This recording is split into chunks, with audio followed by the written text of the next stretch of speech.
I all hope this finds you well. Rep range. This video is kind of linked into the other video that I did about time in the gym, okay? And it kind of fits into that a little bit because it determines, what rep range you're doing will determine, if you're doing 2 days a week, 3 days a week, 4 days a week, 5 days a week, to a certain extent, okay? Now, the rep range, generally speaking, as I said before, this is all science-backed, and I'm just going to refer to my notes if you don't mind, but approximately 5 to about 35 reps, hypertrophy. There you go. It doesn't matter whether you're doing 5 reps all day long, 6 reps, 8 reps, 10 reps, or just banging out 35 reps. At the right intensity, you're going to get hypertrophy. And between those two ranges, it doesn't matter too much in actual fact. But what we're looking at Elite Outdoor Fitness is trying to do something that's specific to what your needs are. So, for example, when I used to train like cage fighters and all that lot, and I'm not a fighter myself, I used to watch them fight so I could better train them, and they spend a lot of time in holds and a lot of time under a lot of tension, okay? Whether it was their abductors, or their obliques or their core. And so I used to train them in a certain way, and in the last couple of months before they did a fight or something like that, we do a lot of eccentric work, 8 seconds down, 2 seconds up. So their muscles and their muscle fibers were used to being under kind of tension for long periods of time. Or it might well be that, you want to stay away from just doing 4 reps all the time. If your legs need to rotate on a bike or going uphill thousands of times, so it's a little bit about specificity of training, and that will determine whether you want a bit of hypertrophy, how much hypertrophy needs, and also the needs of your body and what you want to achieve, okay? Because hypertrophy is very different than strength, okay? You can get people the same size as me and they're extremely strong. You can get people that, and they can like deadlift and bench press and squat, heavy weights as well. And you've also got people that are like 10 stone heavier than me that can like squat and deadlift and do all that type of stuff as well. But what we want to do is we want to get the body type so it allows us to be able to do the CV sessions and have those goals in mind as well. Okay, so we've said before, 5 to 35 reps, hypertrophy. You're going to build muscle, and you don't want to build that much, okay? When you are doing your hypertrophy training, doing anything at all, you want to build a little bit of muscle, or you want to maintain that as you're getting older. I'm 50 at the moment. I do a lot of stuff that I do, not to get big, because it doesn't affect me very well when I'm doing my running, but I want to stay strong, okay? And I want to keep that muscle kind of there and maintain it, so when we're getting older, it kind of looks after me. Trips, falls, and shit like that when I'm in my 70s. Okay. So nutritional needs are going to be changing, aren't they? Especially if you're doing your hypertrophy stuff. So just make sure you're watching some videos and you're looking at your nutritional values and what you're looking at getting in. I'm not going to discuss that too much. And that you're getting a good amount of protein in your diet each day as well. Okay, so what's a good strength session? Good strength session is between 3 and 6 reps. That's the sweet spot for gaining good strength. And that's why they have the 5 by 5 rule. 5 sets of 5 reps, etc., etc. Now, what I say about this is as you come closer to the 8, 6, 4, is that going to be what you're after for the type of training that you're doing in your CV work?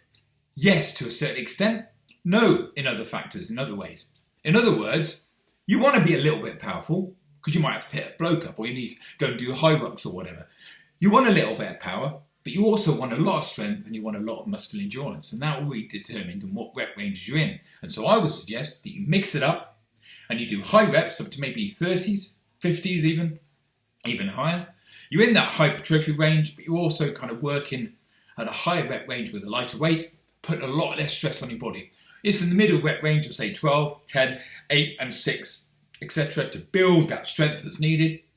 And then maybe you can go down to like as much as like 4 reps or whatever, just to kind of get that little extra power. All you've got to realise is, especially as you're getting older, or if you're doing loads of CV training, you don't want to be putting too much pressure on your body or your central nervous system. And for the most part, a lot of us get it wrong.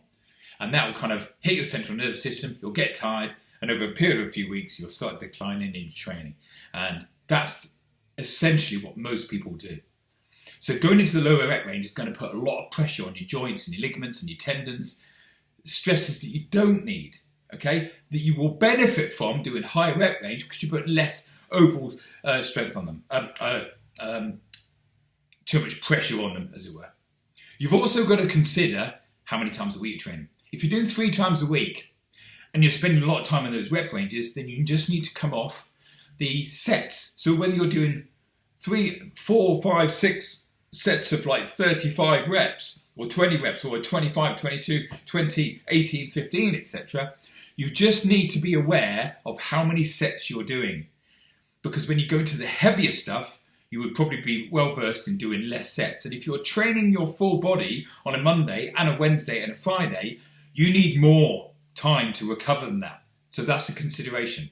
Whereas if you're doing half body, day off, half body, day off, Monday, Tuesday, Thursday, Friday training, then what you do on Monday, you're not hitting again until the Thursday. So you can add more intensity and load on it by adding extra sets, okay? And you can just keep a note of that so that as you go through the weeks, you can increase your sets nice and gently, okay?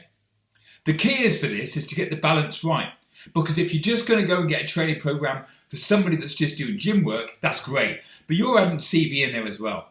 And so you've got to reduce the amount of sets that you're doing, reduce the load, reduce the intensity.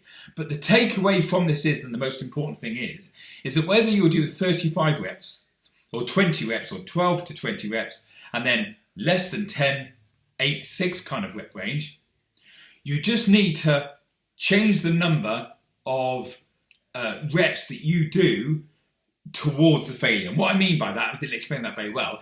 If I was doing sets of 6s, I would ensure that I could probably, at a push, get another rep or 2 reps out.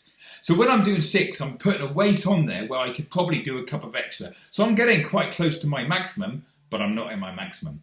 When I'm doing sets of 12s, 14s, 16s, 18s, I'm doing the higher rep range, and that is a high rep range. I'm probably about 4 or 5 reps away from my max. And when I'm doing like 25s, 30s, I'm about 5 reps away from my max. Why don't you go to your max reps range? Because you just get too tired. It's difficult enough to get the balance right with CV training as it is.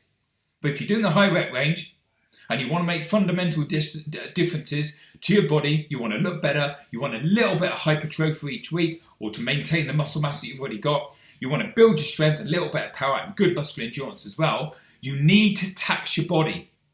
Tax, recover, tax, recover. Else you're just going to be doing the same type of stuff in the gym. And to achieve that, you need to be near to your maximum effort on all the sets that you do, with good recovery. Recovery normally is in the form of between 1 and 2 minutes. But if you're not ready for the next set, then take more recovery, and you'll get a little bit slicker and more efficient there. Thanks for listening. Chat soon.